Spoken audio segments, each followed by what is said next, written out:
નમસ્કાર મિત્રો, આરણ્યક સિરીઝના પ્રથમ વિડીયોમાં આપ સૌનું હાર્દિક સ્વાગત છે. ગુજરાતની કોઈ પણ સ્પર્ધાત્મક પરીક્ષા અથવા ફોરેસ્ટ સ્પેશિયલ તૈયારી કરી રહ્યા છો તો આ સિરીઝ આપના માટે ખૂબ જ ઉપયોગી સાબિત થવાની છે.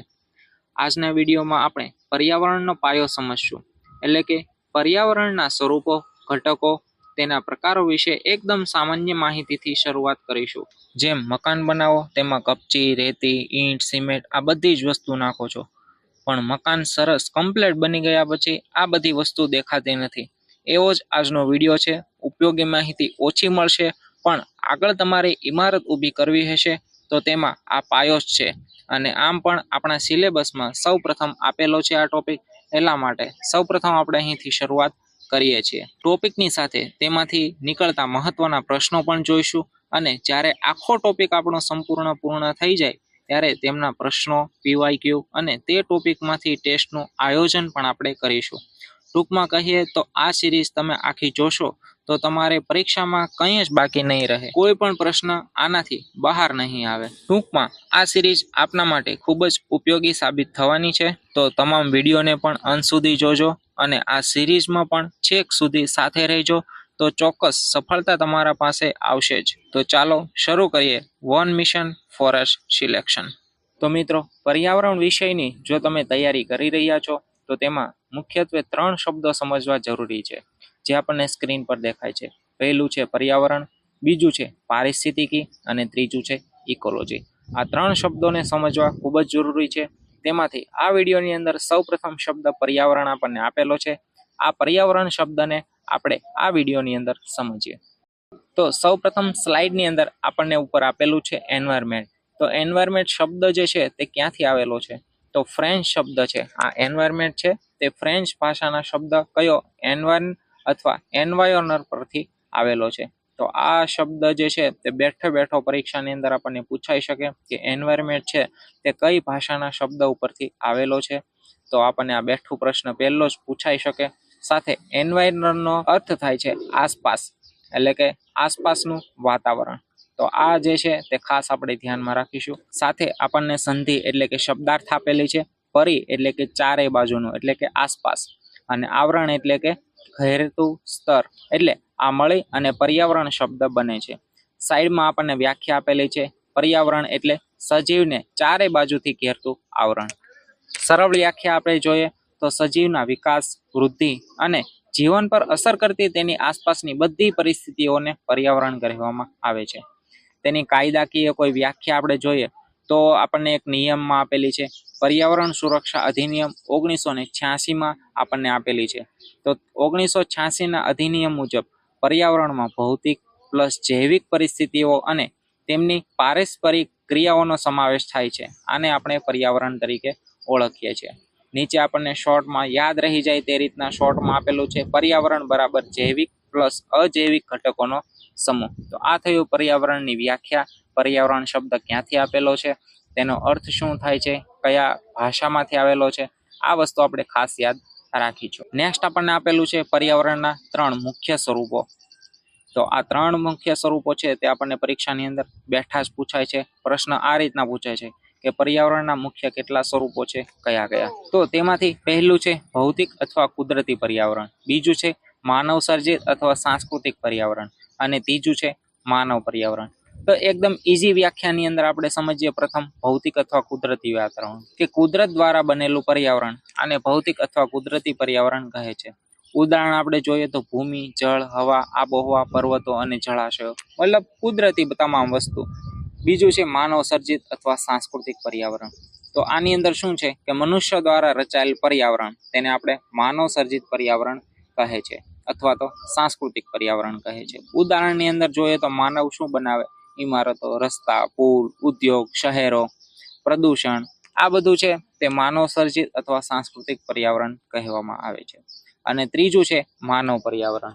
તો માનવ પર્યાવરણ કોને કહેવાય? કે માણસ, પરિવાર, વ્યવસાય અને સમાજ વચ્ચે જે ક્રિયા પ્રતિક્રિયા, લેનદેન, જે આ તમામ વસ્તુ થાય છે તેને આપણે માનવ પર્યાવરણ તરીકે ઓળખવામાં આવે છે.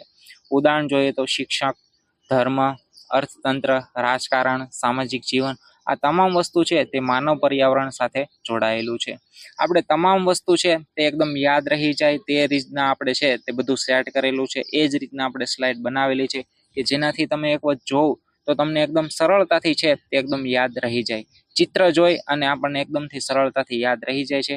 એટલા માટે આપણે એ જ રીતના સંપૂર્ણ સિરીઝનું આયોજન કરેલું છે. સિરીઝ આવવામાં થોડીક કદાચ વાર લાગેલી છે, પરંતુ આપણે સંપૂર્ણ રીતના આયોજન કરેલું છે કે તમે વિડીયો ફક્ત એક વખત જોવ, તેમાંથી તમને સારું લાગતું વસ્તુ છે તે સાથે સાથે નોટ ડાઉન કરતા જાઓ, કે જેનાથી તમે ઘણા સમય પછી ફક્ત તમારે જો રિવિઝન કરવું હોય તો ફક્ત તમારે ચોપડામાં જે 5 લીટી આખો વિડીયોમાંથી તમે લખેલી છે તે તમે વાંચો 5 લીટી, તો તેમાંથી તમારો આખો વિડીયો છે તે તમારે તેનો સંપૂર્ણ સમાવેશ થઈ જાય. ફરીથી આખો તમારે વિડીયો ન જોવો પડે. એટલા માટે સાથે સાથે અમુક વસ્તુ છે તે નોટ ડાઉન કરતા જજો. જેમ કે પર્યાવરણના મુખ્ય 3 સ્વરૂપો છે, તો શોર્ટની અંદર લખી લેવાનું કે પર્યાવરણના 3 સ્વરૂપો: ભૌતિક, કુદરતી, માનવ સર્જિત, સાંસ્કૃતિક, અને ત્રીજું છે માનવ પર્યાવરણ. તો તમે ફક્ત આ 3 લીટી લખો ને તો તમને સંપૂર્ણ છે તે યાદ રહી જાય. અને સાથે વિડીયોના અંતમાં પણ આપણે એક સ્લાઇડ એ જ મૂકેલી છે, જેની અંદર 1 થી 2 મિનિટની અંદર છે તે તમારા આખા વિડીયોનું રિવિઝન થઈ જાય. એટલે આનું પણ આપણે સાથે આયોજન કરેલું છે.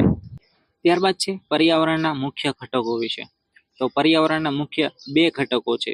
એક તો છે જૈવિક ઘટકો અને બીજું છે અજૈવિક ઘટકો.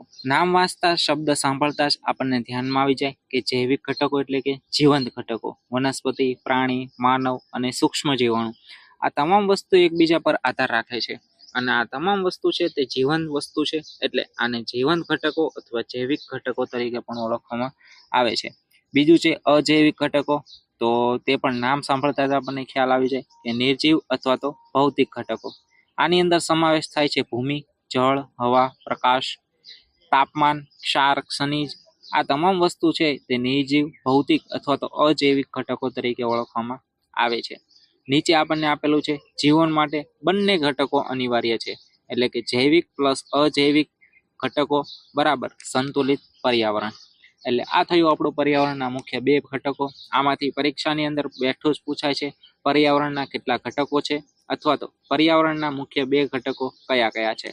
આ બંને વસ્તુ વિશે આપણે વધારે ડિટેલની અંદર જોઈએ તો સૌપ્રથમ આપણને આપેલું છે અજૈવિક ઘટકો. તો અજૈવિક ઘટકોના મુખ્ય 3 પ્રકાર પડે છે: આબોહવાકીય પરિબળો, સ્થળાકૃતિય પરિબળો અને ત્રીજું છે જમીનીય પરિબળો.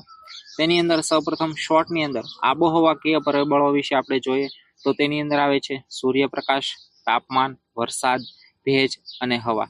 જીવન માટે છે તે આ તમામ વસ્તુ તમે વિચારો, તમામ વસ્તુ છે તે જરૂરી છે. સૂર્યપ્રકાશ છે તે પણ આપણા જીવન માટે, વનસ્પતિ ઉગવા માટે, આપણા જીવનની અંદર ચયાપચય ક્રિયા થવા માટે, મતલબ તમામ વસ્તુ છે તે થવા માટે સૂર્યપ્રકાશ જરૂરી છે. સાથે તાપમાન જરૂરી છે, વરસાદ પણ ખૂબ જ જરૂરી છે, ભેજ અને હવા પણ ખૂબ જ જરૂરી છે. એટલે આ થયું આબોહવાકીય પરિબળો. બીજું છે સ્થળાકૃતિય પરિબળો. તેની અંદર સમાવેશ થાય છે ઊંચાઈ, ઢાળ, સ્થાન અને દિશા. આપણને ધ્યાનમાં હશે કે દિશા, ઢાળ, સ્થાન આ તમામ વસ્તુને આધારે છે તે અલગ અલગ સ્થળાકૃતિય પરિબળો ભાગ ભજવે છે. ઉદાહરણ તરીકે ગુજરાત અને અરુણાચલ પ્રદેશ છે તે સ્થળો અલગ અલગ છે. ત્યાં ઊંચાઈ, ઢાળ, સ્થાન, દિશા અલગ અલગ છે, તો ત્યાંનું વાતાવરણ પણ કંઈક અલગ અલગ હશે. આપણે ગુજરાતની જ વાત કરીએ તો કચ્છ છે સામે, તેની જ બીજી બાજુ છે આપણે સૌરાષ્ટ્રનો પ્રદેશ લઈએ તો ત્યાં પણ ખૂબ જ અલગ અલગ છે તે ભિન્નતા આપણને જોવા મળે છે. એટલે આ રીતે સ્થળાકૃતિય પરિબળો છે તે પણ ખૂબ જ ભાગ ભજવે છે. અને ત્રીજું છે જમીનીય પરિબળો. તો આની અંદર જમીનની રચના, ખનિજ તત્વો, કાર્બનિક પદાર્થો, માટીની ગુણવત્તા અને જળ ધારણ ક્ષમતા. ઉદાહરણ આપણે કચ્છનું લઈએ તો ત્યાંની માટી કઈ રીતના છે, ત્યાં બાવળ સિવાય બીજું કંઈ નથી ઉઠતું. સાથે આપણે દક્ષિણ ગુજરાતનો અથવા તળ ગુજરાતનો ભાગ લઈએ અથવા સૌરાષ્ટ્રનો ભાગ લઈએ તો ત્યાંની માટી કંઈક અલગ છે, ત્યાંની રચના કંઈક અલગ છે. તો ત્યાં અલગ જે વનસ્પતિ છે ત્યાં આસાનીથી એકદમ છે તે ઉગી આવે છે. એટલે અજૈવિક ઘટકો જે છે તેની અંદર જમીનીય પરિબળો આપણે જોયા. એટલે જમીનીય પરિબળો પણ સાથે મહત્વનો ભાગ ભજવે છે. એટલે અજૈવિક ઘટકોના મુખ્યત્વે આપણે 3 પ્રકારો જોયા. તેની અંદર તેના પ્રકારોના પરિબળો વિશે આપણે જોયું: આબોહવાકીય પરિબળો, સ્થળાકૃતિય અને જમીનીય. તો આ સ્લાઇડમાંથી આપણે યાદ રાખીશું અજૈવિક ઘટકોના 3 મુખ્ય પ્રકાર પડે છે. કયા કયા તે આપણે જોઈ લઈશું. હવે આપણે અજૈવિક ઘટકોની ત્યારબાદ આપણે જોઈએ જૈવિક ઘટકો. જૈવિક ઘટકોની અંદર આપણે જો વાત કરીએ તો જૈવિક ઘટકોની અંદર કોનો કોનો સમાવેશ થાય છે તે આપણે સૌપ્રથમ જોયું હતું. સાથે આપણે જોઈ લઈએ વનસ્પતિ, પ્રાણી, માનવ અને સૂક્ષ્મ જીવાણુ. આ તમામ એકબીજા વસ્તુ ઉપર છે તે આધાર રાખે છે અને સાથે તમામ વસ્તુ જીવંત છે, એટલે આપણે જૈવિક ઘટકો અથવા જીવંત ઘટકો તરીકે પણ આપણે ઓળખીએ છીએ. તેની અંદર જોઈએ પર્યાવરણની અંદર ભૂમિકા, તો સૌપ્રથમ આવે છે ઉત્પાદક. વનસ્પતિ સૂર્યપ્રકાશ, પાણી અને CO2 થી પોતાનો ખોરાક બનાવે છે. ત્યારબાદ આવે છે ઉપભોક્તા. આ તમામ વસ્તુ ઉપભોક્તા, પ્રથમ ઉપભોક્તા, દ્વિતીય ઉપભોક્તા, આ તમામ વસ્તુ આપણે ભવિષ્યની અંદર આગળ વિડીયોની અંદર અલગ વિષય, અલગ ટોપિકની અંદર જોઈશું. અત્યારે શોર્ટની અંદર આપણે માહિતી જોઈએ તો ઉપભોક્તા પ્રાણીઓ ખોરાક માટે સીધા કે પરોક્ષ રીતે વનસ્પતિ ઉપર આધાર રાખે છે. અને અંતમાં છે વિઘટક, એટલે સૂક્ષ્મ જીવાણુ મૃત પદાર્થોનું વિઘટન કરીને પોષક તત્વો પર્યાવરણમાં પરત મોકલે છે. આ રીતના જૈવિક ચક્ર અથવા તો પર્યાવરણીય ચક્ર છે તે એકબીજા સાથે સંબંધ ધરાવે છે અને આ ચક્ર છે તે ચાલ્યા કરે છે. ટૂંકમાં વનસ્પતિ, ત્યારબાદ પ્રાણી અને ત્યારબાદ આવે છે સૂક્ષ્મ જીવાણુ. આ રીતના પર્યાવરણનું જૈવિક ચક્ર જે છે તે ચાલ્યા કરે છે. તો આ થયું આપણા આજના વિડીયોનું પર્યાવરણ વિશે. હવે આપણે શોર્ટની અંદર ફટાફટ આખા વિડીયોનું આપણે રિવિઝન કરી નાખીએ. ત્યારબાદ આ વિડીયોમાંથી અથવા આ ટોપિકમાંથી જે કંઈ પ્રશ્નો બને છે તે પ્રશ્નો આપણે જોઈ લઈએ. તો સૌપ્રથમ આ વિડીયોની અંદર આપણે જોઈ હતી પર્યાવરણની વ્યાખ્યા, જે આપણને અહીં આપેલી છે. જૈવિક પ્લસ અજૈવિક પરિસ્થિતિ જે છે તેની પારસ્પરિક ક્રિયાને આપણે પર્યાવરણ કહેવામાં આવે છે. સાથે પર્યાવરણ શબ્દ ક્યાંથી આવેલો છે? ફ્રેન્ચ ભાષા પરથી, એન્વાયનર શબ્દ પરથી આવેલો છે, તે આપણે જોયું હતું. ત્યારબાદ બીજું આપણે જોયું હતું પર્યાવરણના 3 સ્વરૂપો છે. ભૌતિક એટલે કે કુદરતી, બીજું છે માનવ સર્જિત એટલે કે સાંસ્કૃતિક, અને ત્રીજું હતું માનવ પર્યાવરણ. ત્યારબાદ આપણે જોયું હતું પર્યાવરણના મુખ્ય 2 ઘટકો છે. કયા? જૈવિક અને અજૈવિક. આ 2 ઘટકો વિશે જોયું. ત્યારબાદ ચોથું હતું અજૈવિક ઘટકો વિશે. અજૈવિક ઘટકોના 3 પ્રકારો છે: આબોહવાકીય પરિબળો, સ્થળાકૃતિય અને ત્રીજું છે જમીનીય પરિબળો. આ 3 વસ્તુ આપણે જોઈ હતી. ત્યારબાદ આપણે જોયું હતું આબોહવાકીય પરિબળોની અંદર, અને અંતમાં જૈવિક ઘટકો વિશે આપણે જોયું હતું કે ઉત્પાદક, ઉપભોક્તા અને વિઘટકો વિશે આપણે જોયું હતું. ટૂંકમાં ઝટપટ આપણે જોઈએ તો સૌથી નીચે આપેલું છે ઝટપટ ટ્રીક. પર્યાવરણના સ્વરૂપ છે 3, ઘટક છે 2, અજૈવિકના પ્રકાર પડે છે 3, આબોહવાકીય 5, આ યાદ રાખવાની જરૂર નથી. જૈવિકના 4, આ પણ યાદ રાખવાની જરૂર નથી. ટૂંકમાં સ્વરૂપ, ઘટક અને અજૈવિકના પ્રકારો વિશે આપણે ખાસ યાદ રાખીશું. તો આ આપણા ફાઇનલ રિવિઝન થયું, ઝટપટ પુનરાવર્તન થયું. તમામ વિડીયોની અંદર આપણે આ રીતનું રાખીશું. ખાસ કરીને આ વિડીયોની અંદર વધારે કંઈ યાદ રાખવા જેવી માહિતી હતી નહીં, પરીક્ષાલક્ષી ખૂબ માહિતી હતી નહીં, પરંતુ આગળ વાત કરી તેમ પર્યાવરણનો પાયો છે. જો આ તમને આવડતું હશે તો આગળ તમને વાંધો નહીં આવે. હવે શોર્ટની અંદર આપણે પ્રશ્નો જોઈએ. તો સૌપ્રથમ પ્રશ્ન છે પર્યાવરણ એટલે શું? આ PYQ નો પ્રશ્ન છે. આગળ પરીક્ષાની GPSCની પરીક્ષાની અંદર પૂછાયેલો પ્રશ્ન છે.